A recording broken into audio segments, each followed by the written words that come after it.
New tonight on Our News Live at 7, a Fox Hill man arraigned in connection with last week's double murder on Fox Hill Park. But first, a heads of agreement is signed for an environmentally friendly and sustainable resort on an Exuma Key. Plus, how the Bahamas joined Commonwealth nations in celebrating Commonwealth Day. And then in Our News at 7:30, the investigation into millions of missing dollars and assets at Disaster Reconstruction Authority has been turned over to police. The executive chairman reveals the details. Our News Live at 7 starts now. President and founder of Samson Key Retreat Limited, Bob Coughlin, says environmental sustainability is a priority, not an afterthought. Coughlin retired to the Exumas in 2019, but his history in environmental work has been long-standing. I was on the board of the Cincinnati Zoo and Botanical Gardens now for almost 20 years. I have a daughter who's a senior environmental science major at Colorado State. And in the Exumas, I have chickens now. I've experienced permaculture on the waters and on the land.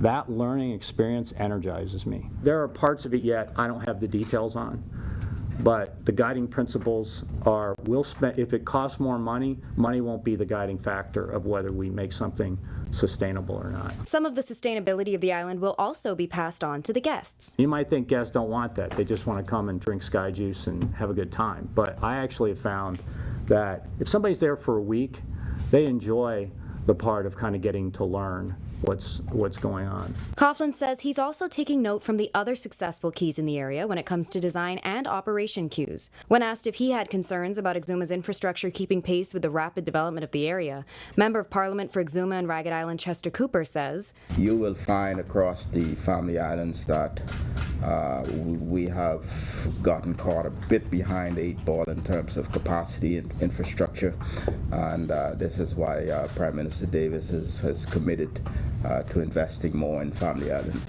infrastructure. You will see more of that as time passes." Reporting for Our News, I'm Marlena Leonard. All right, to learn more about that, you can visit ournews.bs. Well, a Fox Hill man has been charged with murder after last week's double homicide at the community park in Fox Hill. 26-year-old Kyle Jones of Grand Street appeared before Senior Magistrate Dorian Davis, charged with the March 6th murders of 32-year-old Patriquito Rose and 46-year-old Alfred McKenzie. Both men were at Fox Hill Park when they were ambushed and shot by 2 gunmen. Police say Rose was on bail for 6 murders, while McKenzie was not known to police. Jones didn't have to enter pleas to the murder charges, and bail was denied. He's expected back in court on May 31st. An internal probe into millions of dollars in assets missing from the Disaster Reconstruction Authority is now subject to a police investigation. That's according to DRA Executive Chairman Alex Storr, who says an audit has been completed and will be turned over to police, among other matters. We have put together our internal investigations on a number of matters, and we'll be handing all that over to the police. The issue of missing DRA assets first surfaced in October 2022, a month prior to the revelation. Police seized items to be the property, or said to be the property, of the DRA from Friendship Tabernacle Church in Abaco, pastored by Silbert Mills. When contacted, former DRA Chairman John Michael Clark said he was unaware of any reports of missing assets during his tenure, adding the operations arm did its best to ensure everything was accounted for. In January, Storr revealed that $250,000 worth of missing items were never accounted for. And today, he says that figure is only for what's known in missing assets. $250 on found items. Yes, the figure is still at $250, but there's a lot more outstanding. Can you give an estimate of what's outstanding? I don't even want to take that chance right now, but Figure. It could be in the millions of dollars, so I just leave it at that. All right, and coming up in our Works in Progress segment, we'll tell you more about what works officials are actually doing to prepare ahead of this year's hurricane season, and then just how much does it cost to get prepared for the upcoming hurricane season? The multi-million-dollar price tag is coming up in Our News at 7:30. But for now, it's time for your first look at temperatures. Meteorologist Greg Thompson is in the Weather Center with the latest. Greg? Yeah, thanks, Ganoon, and a happy Monday evening, everybody. A very warm day around the islands today, and temperatures are still warm. They are near the 80-degree mark, 79 degrees outside our studios right now with a few clouds. So if you do have some plans for the outdoors, not too bad to get out there, except it's going to be on the warm side. Southwesterly winds at 9 miles per hour, and your feel-like temperature, a very warm 79 degrees. Temperatures around the islands tonight, it's 79 in Freeport, 80 crossing Marshall, Barbacoa, 82 in Allenstown, Bimini. We pick up more 80s over in Great Harbor Key and in Nicholstown, Andros, as well as in Governor's Harbor in the central Bahamas. 82 in Kemps Bay, 79s in Georgetown, Arthurstown, Cat Island, Copentown, San Salvador, and in Deadman's Key, Southeast Bahamas. 80 degrees in Duncantown, Ragged Island. We pick up 79 in Colonel Hill, Cricket Island. 78s in Delectable Bay and in Abrahams Bay, 80 in Matthewtown, Inagua, and our neighbors to the southeast, Turks and Caicos Islands. You guys are currently 80 at this hour. Satellite-wise, well, we do have frontal boundary that we're watching now moving across north central Florida. Lots of showers and isolated thunderstorms associated with that system. But most of the energy is pulling out towards the north and east and away from us. But we are going to continue to watch this trailing front that is expected to get into the northwest Bahamas late tonight. Should be approaching the New Providence area by tomorrow afternoon. So some showers expected in the forecast as that system sides into our area. That's your first look at weather. Stick with us to look at your extended forecast is still to come. Thanks, Greg. And still to come on our news, Nassau and Paradise Island on display in the lights of the Big Apple. How promoters expect it to translate into big numbers for the country's tourism sector. And hurricane season is just around the corner. Shelters on Grand Bahama getting the repairs they need to face whatever the season brings. And it's Commonwealth Day, celebrating a sustainable and peaceful common future. We'll show you how the Prime Minister spread the message with the youth today. Stay with us. It's your thing. Do what you want to do. It's your thing. Do what you want to do. It's your thing. Do what you want to do. Shareholders are very happy. It's your thing. Do what you want to do.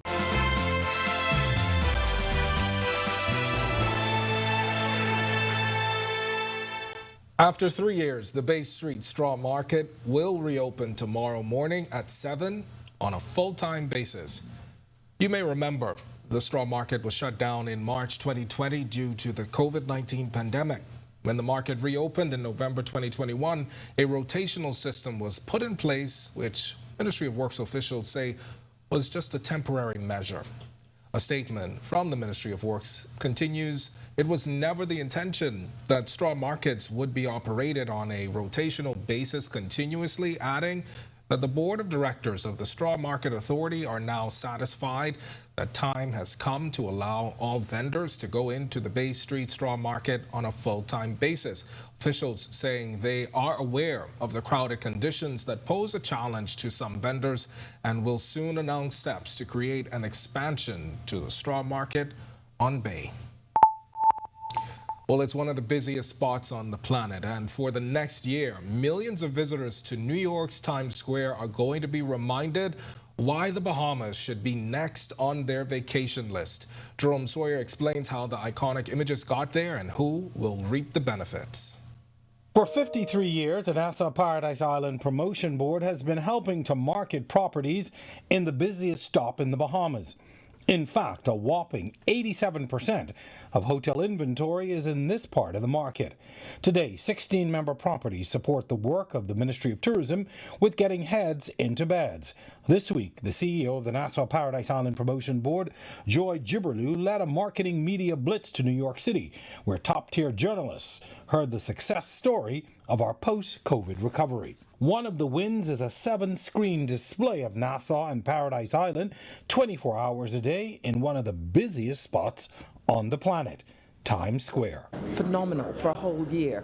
Every hour, 3 times an hour, we've got a rotation going on. The visibility of that is so phenomenal.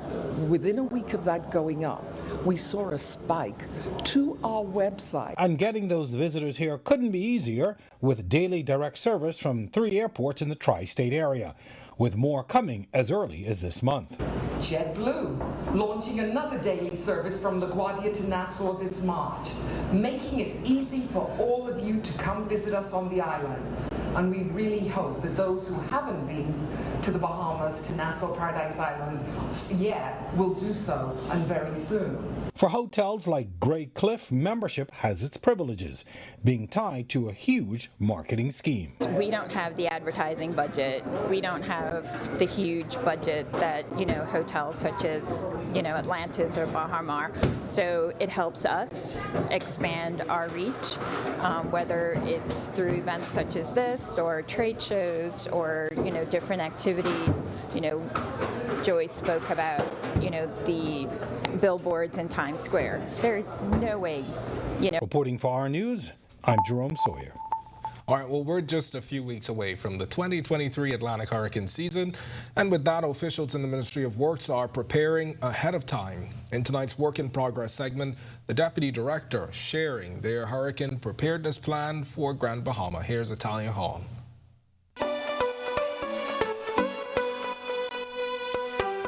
Deputy Director of the Ministry of Works, Robin Moses, says one of the lessons learned during Hurricane Dorian is that there were not enough structures capable of withstanding the wind speeds associated with the storm. We're renovating the gymnasiums because they are hurricane shelters. So we are currently finalising a contract for the 8 Mile Rock gym. And we've started some of the other gyms, so we're looking to get those completed. He admits that the ministry is aware that there's a shortage of hurricane shelters on the island. So most of our new buildings that we construct, we are trying to make them into hurricane shelters as well. So that part of the Holmes Rock School will have an area that is a hurricane shelter.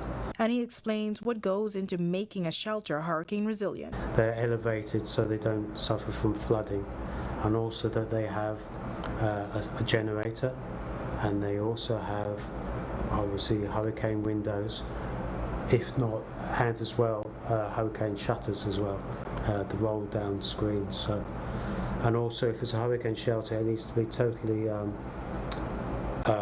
self-sufficient in the way that it has bathrooms, running water. Reporting for Work in Progress for Our News, I'm Italia Hall. When Our News comes back from the break, we turn our spotlight to stories making headlines across the world as a former Haiti mayor appears in a United States court accused of terrorizing his political opponents. Plus, on this day in Bahamian history, Roland Simonet died at the age of 81 in 1980. And a Bahamian swimmer making history over the weekend will tell you how.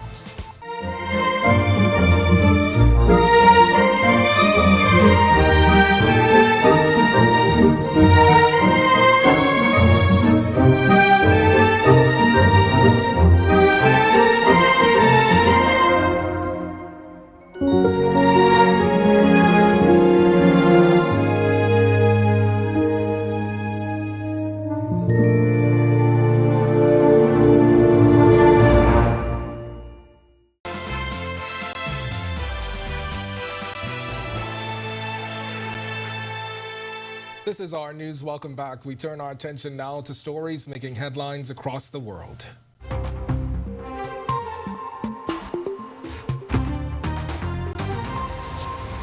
President Joe Biden says the United States will do whatever is needed to shore up banks after a string of failures raised fears about financial stability.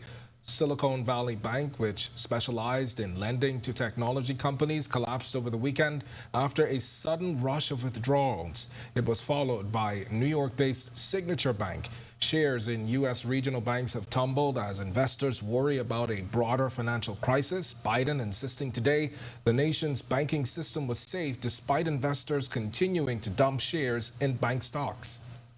That the banking system is safe. Your deposits will be there when you need them. Small businesses across the country, the deposit accounts at these banks can breathe easier knowing they'll be able to pay their workers and pay their bills. And their hardworking employees can breathe easier as well. Last week, when we learned of the problems of the banks and the impact they could have on jobs of small businesses and banking system overall, I instructed my team to act quickly to protect these interests. They've done that. Cyclone Freddy, that is currently battering southern Africa, has killed at least 56 people in Malawi and Mozambique since it struck the continent for a second time on Saturday night. Authorities in both countries have confirmed several others missing or injured. According to a police report, the deaths in Malawi include 5 members of a single family who died after Freddy's destructive winds and heavy rains demolished their house. They say a 3-year-old child who was trapped in the debris is also among the victims, with her parents among those reported missing. And U.S. authorities stopping hundreds of mostly Venezuelan migrants entering the country from Mexico on Sunday after a large group broke through Mexican lines to demand asylum in the United States. They were all stopped by barbed wire, barriers, and shields. The migrants say they are frustrated with problems securing appointments to seek asylum using a new U.S. government app. Many of the migrants were seen with small children.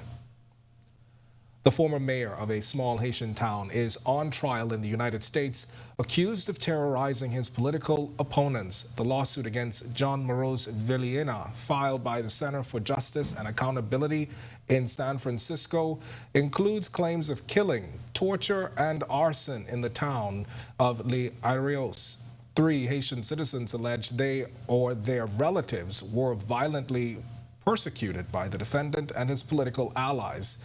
The civil trial, which began Monday, highlights the violence and lack of accountability in Haiti's politics. The defense says the former mayor was not involved in violence and helped improve the town's infrastructure. And finally, rescue teams in Dominica are searching for a 26-year-old French national who is reported missing after going on a hike at the Waitakabuli National Trail. The trail where Marion Hermier went missing is over 115 miles of rainforest. Authorities say Hermier had arrived on board a French-registered vessel on February 4th and was not on the vessel when it left the island 5 days later. They say rescue teams, including those from the police and fire brigade, have been searching with little success. And back here at home, the 56 countries that make up the Commonwealth are celebrating Commonwealth Day. Students taking part in special assemblies throughout the Bahamas. Prime Minister Philip Davis addressing students at St. Anne's School this morning, stressing the importance of small nations like ours having proper representation on the world stage. Which is why I have been fighting for progress on issues like climate change at global forums such as the United Nations, and working to establish new bonds with like-minded nations while strengthening existing ties to our regional neighbors. The Commonwealth is a valuable platform for amplifying our voice, making our voice louder on the issues that matter most. This year's theme for Commonwealth Day, forging a sustainable and peaceful common future. The Prime Minister telling the students that it's never too early to start making a difference, encouraging them to come together for the greater good. If you become a part of a gang, become a gang for positive change. Become a gang to add your voice, for example, to sensitize leaders like myself on the issues that are impacting your community. Let's look at the injustices that's happening around. Let's look at the things that has to be corrected. And let's speak up for those things. So when I say get together, yes, if you're going to become a gang for positive action, not destructive action. Still to come on Our News, today in history, find out interesting facts about the day that was, March 13th, and the birth of Eileen Depuch Karen in 1930. Plus, Greg is back with your extended weather forecast. And then in Our News at 7:30, we'll tell you how one family is giving back to senior citizens, carrying on the legacy of a matriarch. That's coming up when Our News continues.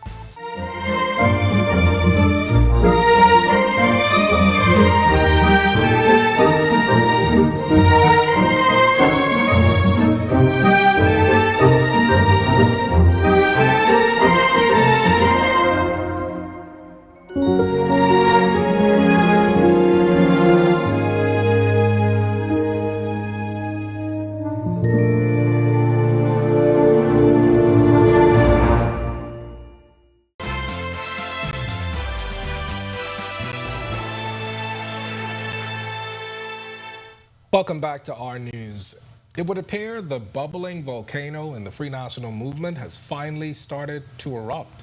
It's the first line from today's opinion piece, As I See It, by Our News columnist Tanya Smith-Cartwright. She writes, the politicos opposing have gotten their popcorn and wine and have taken front row seats to watch this drama unfold. She says, all went quiet for a while, and now the noise has returned with loud accusations that F&M leadership is trying to silence the voice of former leader and former Prime Minister Dr. Hubert Minnis. Apparently, Dr. Minnis wants to speak at various constituency meetings, and his, quote, crew is saying he is prevented from doing so. She questions, could Dr. Minnis's desire to speak at these meetings be driven by the need to campaign for his bid to lead the party? There are more questions posed in this write-up. If you want to read more, you can head over to ournews.bs and hit the opinion tab to find today's column. And remember, As I See It publishes every Monday at ournews.bs. It's time now to turn our spotlight on events that shaped the day that was March 13th. Take a look.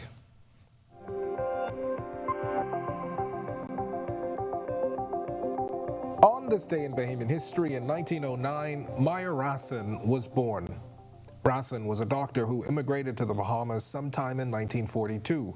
The Historical Society notes he worked as a doctor and later founded Rassen Hospital on New Providence with his wife in 1955. Today it is known as Doctors Hospital. Dr. Rassen died in Nassau in 1989. Then in 1922, Edwin Paul Albury was born on Harbor Island, Eleuthera. He was an author, historian, and third president of the Bahamas Historical Society. Among his works are The Story of the Bahamas, The Paradise Island Story, and The Harbor Island Story. March 13th, 1930, Eileen Karen was born in Nassau. Her father was the founder and editor of the Tribune newspaper. The Historical Society notes in 1962, she became assistant editor at the Tribune, and 10 years later, in 1972, she took over as publisher of the daily newspaper. In 1993, she became owner of the first privately owned radio station in the Bahamas, 100 Jams. As of August 2016, she was the longest-serving editor and publisher in the Bahamas at 53 years. She was also the first female pilot in the Bahamas. And finally, on this day in 1980, Roland Simonet died in Nassau. He was 81. The Historical Society notes that in his lifetime, Simonet was a school teacher, bootlegger, businessman, and politician. During the Prohibition era in the United States, he ran rum into the country, and with the profits started and invested in various businesses, including real estate, liquor stores, and shipping. In 1925, he was elected to the House of Assembly and still holds the record for being the longest-serving member of Parliament in the Bahamas at 52 years. He was Chief Minister of the Bahama Islands from 1955 to 1964, and when the colony was granted internal self-rule, he became the first Premier of the Bahamas on January 7, 1964. When the United Bahamian Party, UBP, was founded, he was their first and only leader. Posthumously, his image was placed on the $50 Bahamian banknote. Simonet is the father of former F&M Cabinet Minister and Deputy Prime Minister Brent Simonet.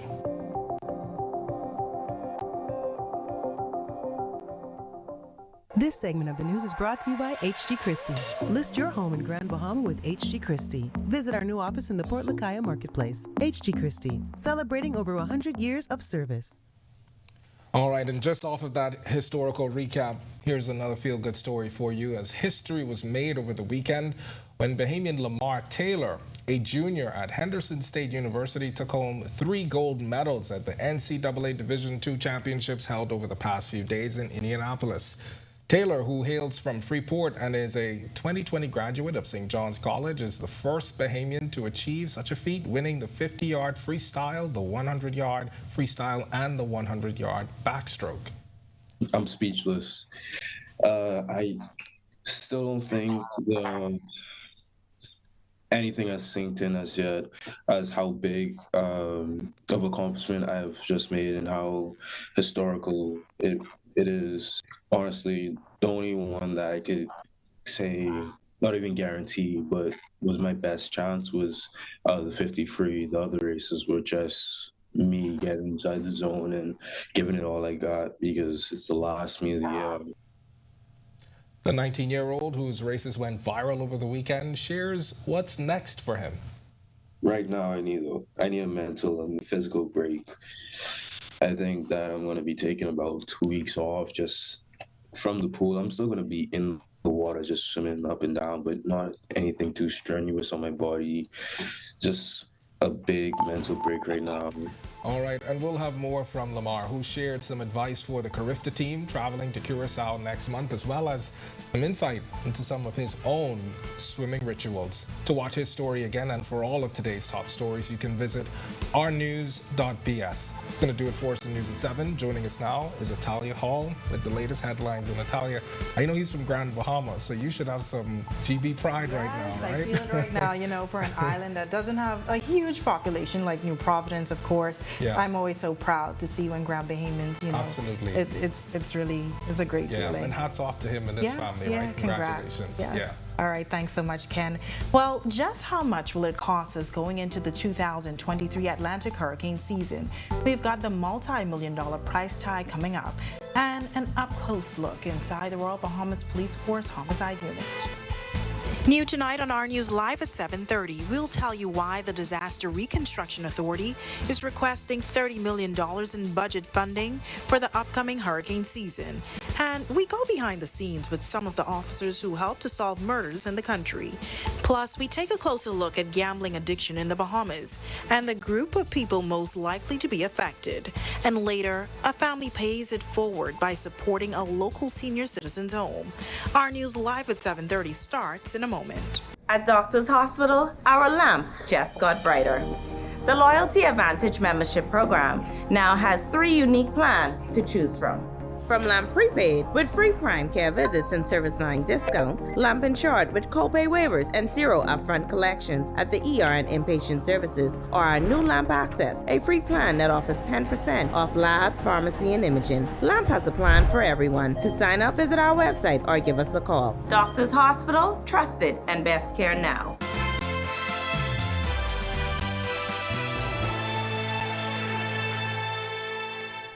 Welcome to Our News and thank you for joining us. I'm Natalia Hall. $30 million is the price tag for upcoming hurricane preparations. The news from the head of the Disaster Reconstruction Authority, Alex Storr. As we are now some 3 months away from the start of the 2023 Atlantic hurricane season, Storr says while the budget request submitted to the Ministry of Finance hasn't been approved, the funds will position the authority to prepare for whatever the season brings. There has been legislation passed that will merge the DRA and NEMA, and so we're preparing for that. Now, the DRA continues to clean up debris nearly 4 years after Hurricane Dorian devastated parts of Abaco and Grand Bahama in 2019. Back in September, Storr said around $37 million was spent on debris cleanup. That process is still ongoing as we have the debris management sites. We are now trying to demobilize those to make sure that they don't pose a risk to residents and the environment. I couldn't give you a dollar total on that. Meanwhile, you may be wondering what's next for domes that were torn down in Abaco recently. Well, Storr explained that the DRA is still contemplating what will be done with the structures that were used as temporary housing on Abaco following Hurricane Dorian. He says there are multiple requests for those structures. We're reviewing them for any type of long-term housing because there have proven to be issues with them. But right now on my desk I have a number of proposals from a number of organizations that have uses for the domes, and so we'll go through by case basis and make a determination.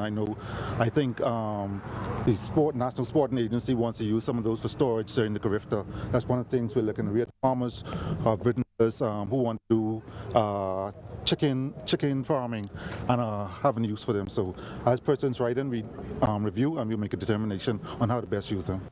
Now 39 domes were erected in Spring City, Abaco, and all but 3 were occupied until September. The project was announced following Hurricane Dorian to provide housing for thousands of displaced victims of Hurricane Dorian. In September, Storr said there was no paperwork for the domes, and as a result, he says it's difficult to determine how much was spent on the structures. We have had no further progress with that. We made our case be known to the contractor where we stand on the situation. They have never responded. But I would say that in terms of the paperwork missing, it was a project that had a full price to complete a full job. So if a part of it is not completed, there's no way to put a dollar value on it. And so that was the reason why we couldn't say how much each individual dome costs. Well, a Defense Force officer finding himself on the wrong side of the law after being charged with multiple counts of unlawful sexual intercourse. 27-year-old Royal Bahamas Defense Force Marine Van Miller faced 5 counts of unlawful sexual intercourse when he appeared before Senior Magistrate Darren Roll Davis on Monday. Prosecutors say Miller began an illicit sexual relationship with the 12-year-old girl in September 2021, which allegedly continued up to March 9, 2023. The girl is now 13 years old, according to court dockets. Miller was not required to enter pleas to the allegations. Bail was denied, and he returns to court on June 15th. A 49-year-old man is in stable condition and another on the run following a Sunday night stabbing. Police say it was just after 11 p.m. Sunday when 2 men got into an argument with a 9th Terrace Centerville home. Reports at a 9th Centerville home reported that one of the men produced a knife and stabbed the other man to the left chest. EMS personnel were called and took the victim to hospital, where he remains in stable condition. Meanwhile, the suspect left the scene heading south onto Collins Avenue and is still evading police. Police is reminding Bahamians to find peaceful ways to resolve conflicts. And if you have any information about this incident or any other matter, you are asked to call police at telephone number 919-911 or the Criminal Investigations Department at telephone number 502-9991-3. Well, we saw some nice breezy conditions this morning, although it was a little difficult to adjust to the time change. Meteorologist Greg Thompson joins us now from the Weather Center with a look at our current conditions. Good evening, Greg. Yeah, thanks, Natalia, and welcome everybody for our first quick check on weather conditions outside our studios. 79 degrees, very warm outside. It's a little on the muggy side. A few clouds. Your winds are out of the southwest at 9 miles per hour, and that's bringing in those warm temperatures in your field side temperature at 79 degrees. Satellite view, frontal boundary pushing into north central Florida with showers and isolated thunderstorms associated with that. Prefrontal trough ahead of that front now moving just near the Lake Okeechobee area. We expect that to get into the northwest Bahamas tonight. Should be into the New Providence area by tomorrow afternoon. That's your quick check on weather. Stick with us. A look at your extended forecast is still to come. Still to come on our news, meet the officers behind the country's homicide unit, helping to solve some of the country's most brutal crimes. Plus, a resort in Exuma is set to bring sustainability to the tourism product. And later, we go inside the Carifta swim team's first practice. That's all coming up when our news continues.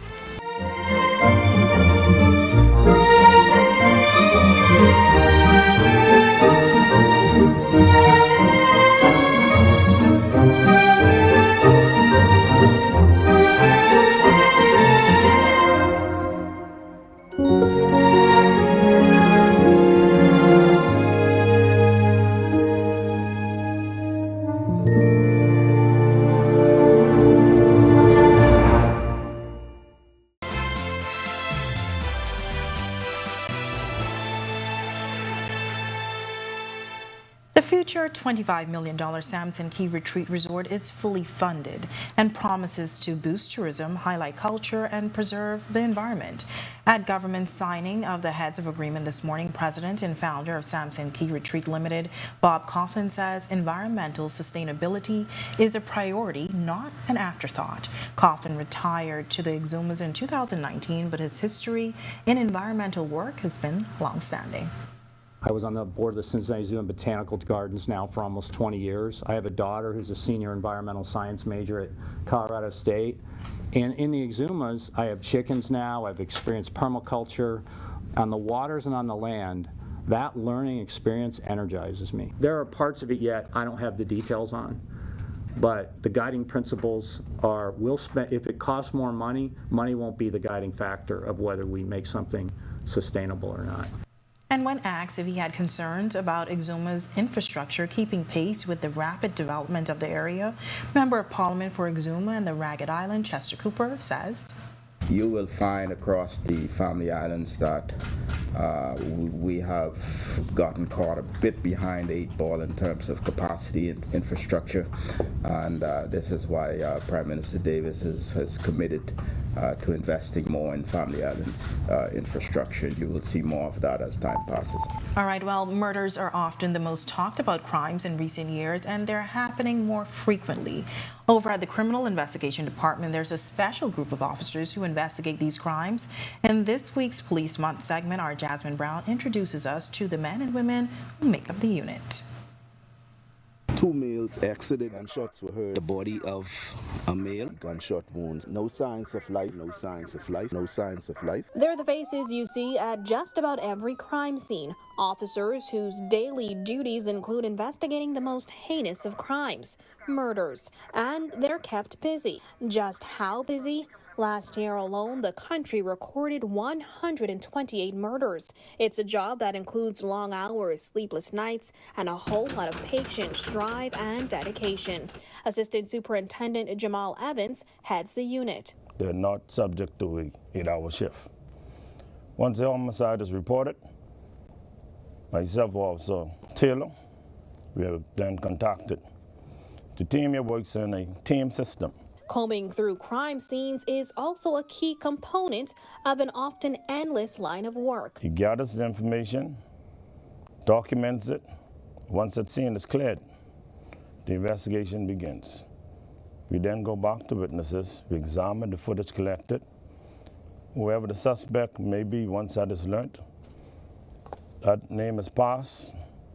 You'll see flyers that are being put out for wanted persons. But the officers aren't just interacting with suspects, they're also in close contact with witnesses. And that's not all. While homicide investigators have what it takes to be a part of the unit, they're also human. It takes passion, it takes drive and commitment. You cannot take this job personally in the sense of taking it home. That would interfere with your family life.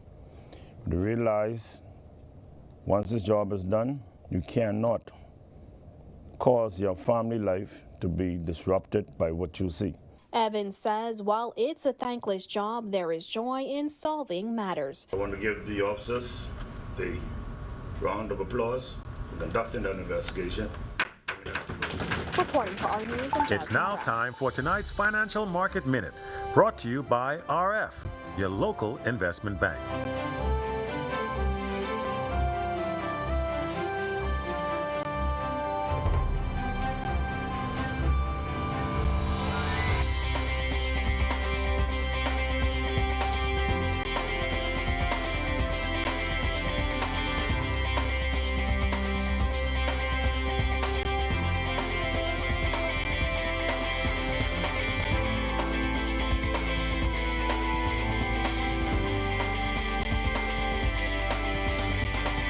This has been your Financial Market Minute.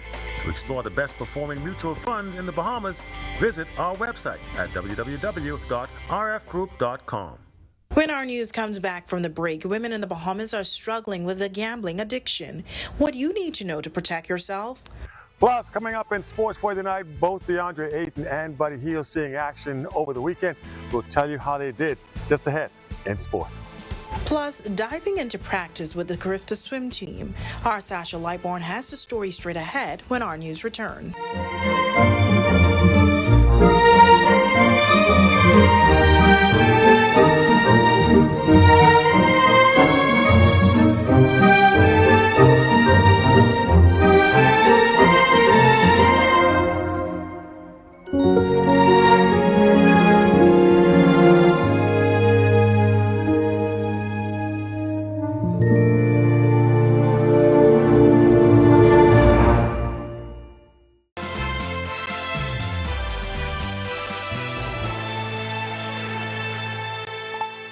This is our news. Welcome back. More women are presenting with gambling habits or addictions in the Bahamas. That's according to one of the leading physicians at Sandilands Rehabilitation Center's Gambling Addiction Awareness Program. Dr. Sean Knoll says men present more often with substance abuse issues that may include addiction issues, but women are having a different experience. Anecdotally, based on my experience within the public sector, a lot more women would have been referred to me. I saw a lot more men for substance use. Some of them do have home gambling, but in terms of strict gambling disorder and everything affiliated with it, such as depression, anxiety, women, by far. And that's even a statistic we would find generally worldwide. Women tend to be more affected by gambling disorder. Dr. Knoll says there are some theories on why women may be more susceptible to gambling issues in the country. So one of the theories is that, of course, women tend to be much more emotional. And so if they're dealing with certain situations, whether it's with other relationships, whether it's finances, they tend to seek solace with the gambling in terms of the gambling. And later this week, we'll hear more from Dr. Sean Knowles, a physician at the Sandilands Rehabilitation Center who's currently working on the Gambling Addiction Awareness Program. He's recommending the country revisit the legal age for gambling and certain substances. Well, the work has already begun for the country's national swim team. The team was named on March 5th and hit the pools for their very first Carifta practice over the weekend. Well, our Sasha Lightbourne and cameraman Emilio Carey were allowed to attend that practice, and she filed this exclusive report. At the crack of dawn Saturday morning at 7 a.m. to be exact, practice got underway for the country's swim team heading to the Carifta Games in Curacao next month. They're the fourth time consecutive champions for Carifta, and the plan is to add another winning title. The majority of the 39-member swim team gathered at the Betty Kelly Kenning Aquatic Center for their very first practice together since officially being named to the team on March 5th. Once practice was done, we got a chance to speak with first-time Carifta swim team members Dindin McKinsey and Layla Sadie. I feel amazing because I've been training my whole life trying to get on Carifta. Obviously, it's very exciting and I'm looking forward to it, but I'm very nervous. We also had the opportunity to speak to some of the veterans on the team who spoke to us about how they felt the first practice went. Well, I would say it's pretty difficult, but right now it's what we all need to get where we need to be for Curacao. So I was expecting it to be quite hard, like getting back to, where we need to be. So it was a good practice. 30, 31, 32, 33, 34. And both Jack and Elle says the team has what it takes to bring home a fifth consecutive crown. So I think everybody here puts in all the work we need to put in to achieve the results we want to achieve, and I think that we are all close enough and we all have that bond where we can push each other to work hard. If we all come together as a team and if we work hard and we just train hard in the pool, that we can do great. Now, head coach of the team is Cameron Bruni, and he is assisted by Trevano McPhee and Mansair Roberts Jr. We spoke to them as well, and we'll bring you their thoughts tomorrow. Reporting for our news, I'm Sasha Lightbourne. All right, thanks, Sasha. Great report. Well, both Buddy Hield and DeAndre Ayton see action over the weekend in the NBA. Meanwhile, the UB Mingos wrap up the regular season in basketball. Here's Marcellus Hall with a check on sports. All right, thanks, Natalia. Welcome to our sports, everybody. I'm Marcellus Hall. Well, both DeAndre Ayton and Buddy Hield, they took to their respective courts over the course of the weekend, looking to pick up wins as the playoff push starts now for both of these squads as the NBA season starts to wind down. For a quick look at how they did, let's go right now to those highlights. Buddy Hield and the Indiana Pacers on the road against the Detroit Pistons. Pacers pretty much on the outside looking in terms of the playoffs as the league starts to wind down, but trying to pick up wins nonetheless. They did not get the job done here against Detroit. 121 to 115. A rare win for Indiana. Taking a quick look at Buddy's stats, just in case you're wondering. Now, he did pretty well. Played 27 minutes, had 17 points, 8 rebounds, 2 assists, and 2 steals. And most importantly, like we said, the Pacers do get the win there as their season progresses. Meanwhile, Phoenix Suns trying to right the ship after getting the bad news about Kevin Durant, which means a bigger burden on our friend DeAndre Ayton. And they unfortunately fell to the Sacramento Kings. 128 to 119 ends up the final score there as the Suns take a loss. DeAndre, looking at his minutes throughout the course of the night, he played 37 minutes, 22 points, 12 rebounds. He also had 2 blocks in the contest and a steal. The Suns, though, take the losing cause here, and they will try to regroup now. Still sitting in 4th place in the Western Conference, with their next game coming up on tonight, actually, when they take on the Golden State Warriors. On to some other news, this time from the University of the Bahamas as the regular season winds down now. Mingo's taking on Leno in a pretty good game here. Leno Regulators in the last game of the New Providence Basketball Association regular season. They started off strong. Mingos did. Justin Burrows getting it done. He powered inside for 2. Mingos were up 13-11 early on. Burrows, by the way, had 9 points on the night. Pretty much drop rates throughout the entire game. Mingos down the stretch by as much as 10 points. They get within 3 points late in the 4th quarter, but that would not be enough. as they fall 76-63.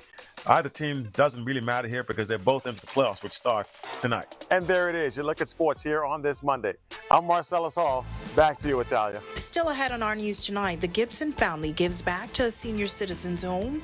Plus, do we need to pull out those umbrellas this week? Greg is back with your extended weather forecast when our news continues.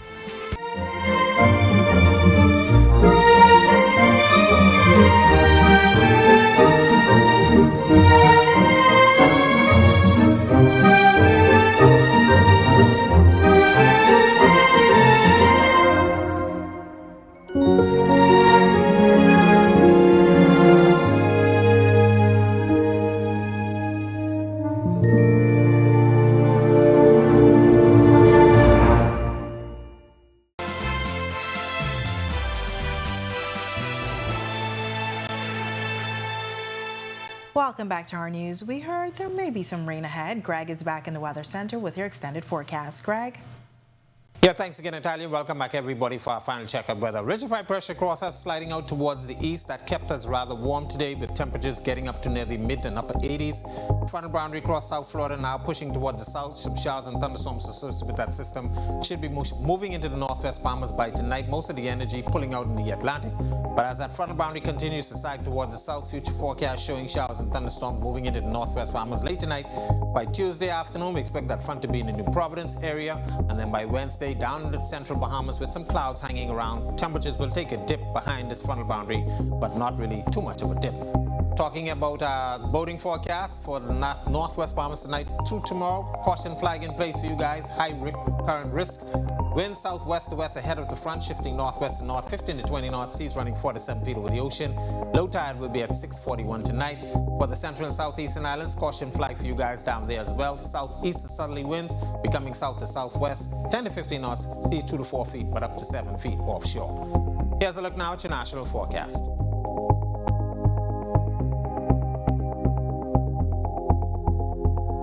In your extended forecast, showers will stay in the forecast tomorrow and into Wednesday. Temperatures take a bit of a dip by that time, but by the weekend we expect temperatures to be back into the 80s, but we do expect another front by Sunday. That's a look at our weather. Make it a safe night, everybody. All right, thanks so much, Greg. Well, a mother's memory is being honored by her children as they gave back to a local senior citizens home that she supported during her lifetime. Our Joshua Williams has the story. Residents at Pat's Senior Citizen Home were treated to a luncheon courtesy of Bahama Grill. The initiative put on by the children of the late Gerline Gibson in her honor is a yearly event celebrated around the time of her birthday. Gerline's son and owner of Bahama Grill, Eric Gibson Jr., says the family seeks to spread awareness about the home and carry on the legacy of their mother. What she's doing is basically a very mammoth task that oftentimes goes unnoticed and goes as a thankless pursuit. So we're here to highlight the fact that, or to spotlight the fact that Pat's home is, what she's doing is a great job. The home has been in operation for 14 years and can house up to 80 residents. Owner Patricia Moxie says while they are grateful for support received over the years, more help is needed. We were trying to hold our own, we realize that things are really tough right now, but if anybody wants to donate, we are open, no matter how small it is. Hugh Clark has been a resident of the home for 2 years. He says he's grateful for the care he receives. She does everything for this home. She gives us all, treats us all well. I have no regrets of coming here. My sister brought me here.